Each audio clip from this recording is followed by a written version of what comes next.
Ladies and gentlemen, welcome back to the channel. This is going to be my episode 4 review for the Book of Boba Fett with spoilers. Please make sure you've seen at least episodes 1 to 4 because we're talking about everything. I just want to say, if it's looking like how it's looking like, I did say in my other reviews and on a few live streams, I do think episode 4 will be the last bit of flashbacks, and I stand by it. I don't think we're going to get any more. The show starts out, as always, we get the flashbacks, and I think like 3/4 nearly of the show is flashbacks, but if I'm being honest, they're probably one of, if not the best flashbacks we've got personally. I know the train scene is awesome, but when I saw Slave One again, my favourite ship in all of Star Wars, I was so happy, man. The episode starts out, he goes to Jabba's palace. We actually, at this point, don't know why he's looking. Obviously, we know later on in the episode, he wants to get his ship back. And then he finds Fennec, and he takes him to what I'm basically going to say is like a shop in Cyberpunk 2077. I know a few people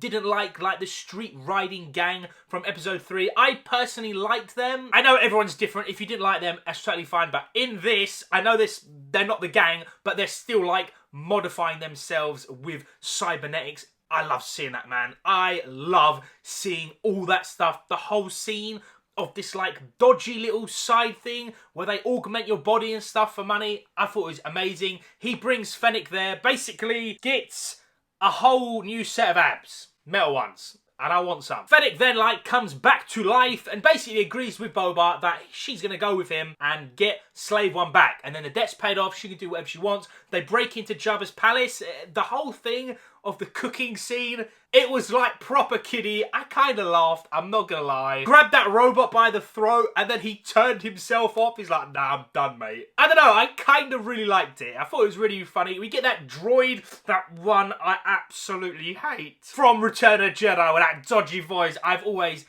hated that robot, and finally he got a slap, mate, from Boba, so I love to see it. They then both team up, they get into Slave One. By the way, Fennec is beating people down. Yeah, I knew she was OP as hell in this show and in The Mandalorian, but she is no joke. One of the sickest assassins probably in the galaxy, man. She's so underrated, and she's like, I'm just saying, slowly becoming one of my favourite characters in like all these TV shows, maybe even in Star Wars as a whole. I really like Fennec. She is so sick. And then we get what I wanted to see so bad, the Slave One ship coming down and blasting those stupid bikers. Real talk, I had goosebumps seeing Slave One fly around and just murk that shitty biker club, because again, my favourite ship in all of Star Wars. He then goes to the Sarlacc pit. Obviously his memory is, he don't remember that the Jawas slapped him, and to be honest, I probably wouldn't want to remember that either. He makes the ship like go completely horizontal and we like going into the Sarlacc pit. It's like some horror movie, mate. Really, really great scene. Obviously we get that explosion. Man.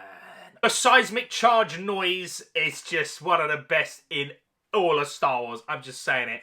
Great scene to see. It feels like the Sarlacc pit, all that stuff is now gone. We're probably never going to go back there now. Everything's destroyed. It looks like the broken ass Jabba the Hutt like ship is like sinking in now as well.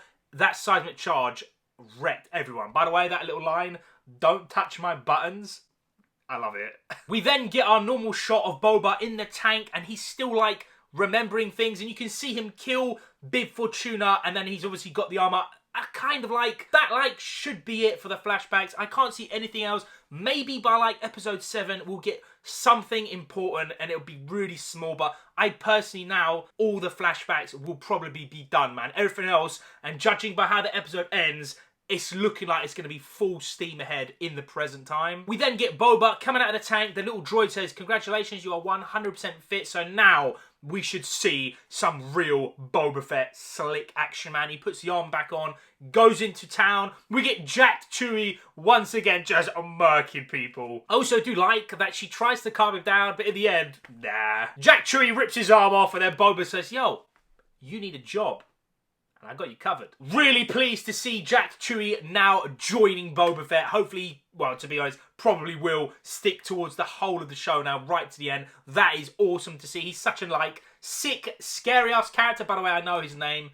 He's Jack Chewie, though. And then we get some more Mafia, Godfather-style stuff. We're just talking to people at a table. That is what I wanted this thing to be. He's flexing on them. They all, like, submit. They all agree to be neutral. We get some scary ass Rancor thing. That just actually scared me, bro. I thought Jack Chu was like banging the table, and then I completely forgot. Downstairs, mate, massive Rancor. Love it. But then the highlight of the entire show, right at the end, obviously Boba's saying to Fennec, war's coming. Fennec's like, cool, you got money. I know how to get people, yo. And then we get the Mandalorian theme tune, bro. If Mando teams up in like the next episode, or the one after, or even just 7, what an absolute dub. If I'm losing my mind, someone let me know down below. I know it wasn't like beat for beat the Mando theme, but it was the Mando theme. Unless I'm actually losing my mind, which I probably am anyways. But if you heard it as well, let me know down below, because I can see that now. I actually personally think next week's episode is going to be Fennec and Boba, maybe Jack Chewie as well, maybe the guards, going on Slave 1, or another ship, whatever, and going off-world to recruit some people. Finally, ah man, that'd be absolutely sick. I did say this show will stay completely on Tatooine, but the way that ended, I kind of feel now we're going to go off-world, we're going to hire some people. I heard the Mando tune, maybe I'm losing the plot, but yeah, ladies and gentlemen, this week's episode for your boy, 8 out of 10, really, really good. And of course, when we get to episode 7 and we're all done on that review, I will like say an overall score of the entire show, and I'm thinking it's going to be pretty high. This episode was really good, ladies and gentlemen. Did you enjoy it? What are things I personally missed out, and what's your favourite bit? Let me know down below. And I know you heard the Mando tune. I know you did.